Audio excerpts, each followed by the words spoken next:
And Democratic Senator Cory Booker of New Jersey. He is a member of the Judiciary Committee. Senator Booker, welcome back to Meet the Press. Thank you. I want to start, obviously, with the nomination of Judge Barrett. And I guess the question is, it's the question that I've been getting is, how are Democrats going to confront this nominee? Are you going to confront on the issues that are at stake? Or are you going to go after the process? There's been some talk, for instance, of boycotting the confirmation hearings. Where are the Democrats going here, sir? Well, I think the Democrats and 2 Republicans are with the American people. First of all, the process is not legitimate. As Susan Collins herself said, fair is fair. They articulated a process for President Obama. Now they're doing the exact opposite under President Trump. It's not fair, it's wrong, and it delegitimizes the court. In addition to that, it's actually during an election. We have people starting to vote already, and the majority of the American people are with the Democrats and 2 Republicans who all believe this should be waiting until after the election. And then finally, you said it, not only is the process illegitimate and should be called into question, but unfortunately what's at stake here is stunning. I'm surprised, frankly, that you could keep a straight face. You know that this is about the Affordable Care Act. You know that this court and what Amy Coney, President Trump's nominee, has put up is that she will tear down the Affordable Care Act, that she has written about that. This is part of his litmus test, and unfortunately, Americans are about to see a Supreme Court that's going to turn against a law that has provided really basic protections that the majority of Americans. Okay, let me just pause real quick because Cory, he asked you, how were you and other Democrats going to confront this issue? And you basically stated we're not, or sorry, but you guys are about to get screwed and see a Supreme Court that's, even though we agree with you and this isn't what you want, they're going to screw you over. They're going to overturn your protections. That's not what we hired you to do, my love. Neither you nor any of the other Democrats in office. It is sickening to me. You basically responded and said, we're going to call it into question what they're doing. It's not fair. We're going to call the Republicans into question, and we know that the American people don't want this, and we side with the American people. We absolutely do. But here's the thing. You guys are screwed. You're about to see a Supreme Court that snatches all your protections away. Yep. It is, oh my gosh, it makes my stomach turn to hear how you guys spin things in such a positive way. Like, I get it if you agree with us. Okay, so how are you going to stop it? How are you going to make sure that we don't get our asses handed to us so that things aren't repealed, so that we keep our protections? Let's keep going. Really want. So this is about high stakes, what's at stake, the right to control your own body, organizing, the right to organize into a union, and it's also about a process that undermines the legitimacy of the very court that is critical, especially right now during a pandemic and during it seems like a crisis that this president is going to precipitate after this election. Let me ask about process here for a minute. In 2016, you had said this: the Senate has no excuse to ignore, blockade, or stonewall consideration of this nominee. The Senate must do its job to provide advice and consent and swiftly schedule hearings, debate, and an up or down vote. Here's the question I have. Which precedent should be? Which should be the precedent? The ones that the Republicans invented in 16 or the ones they're inventing now?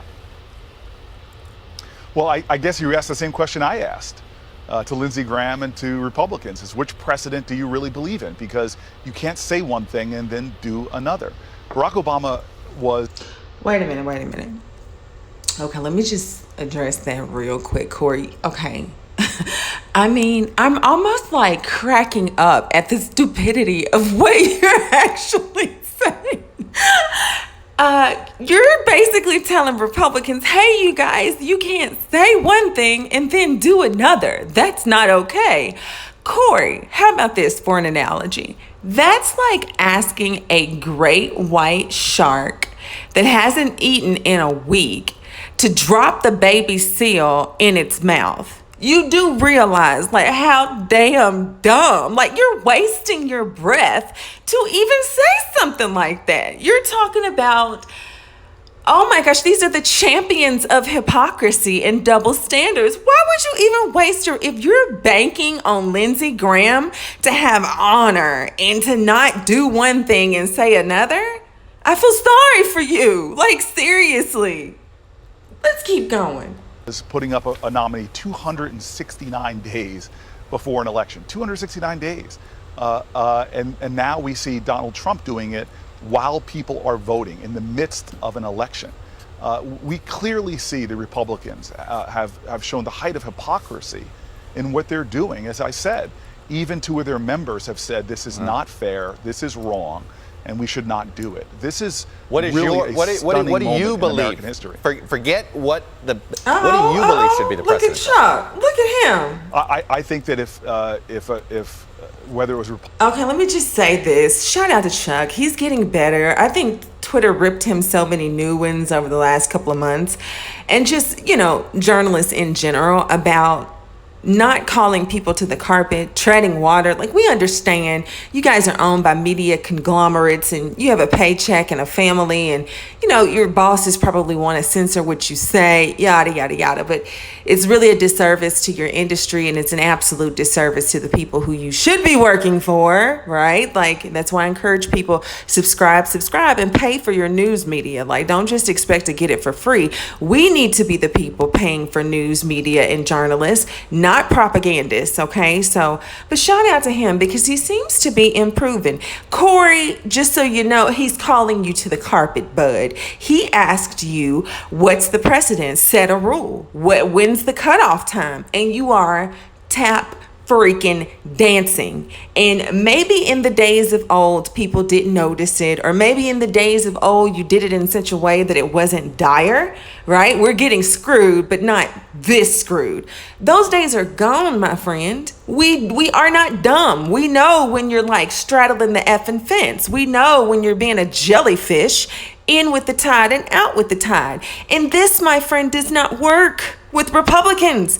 You're talking about ruthless great white sharks here. You just set a damn rule. It's just that simple. Like, hell, 6 months. That's the cutoff time. No more after 6 months. You keep your nominee, you keep your ice cream, your invitation, everything. 6 months. Like, just come with it. That would be more commendable and respectable than what you're doing right now. Like, this is what causes distrust in politicians, rightfully so. Like, you are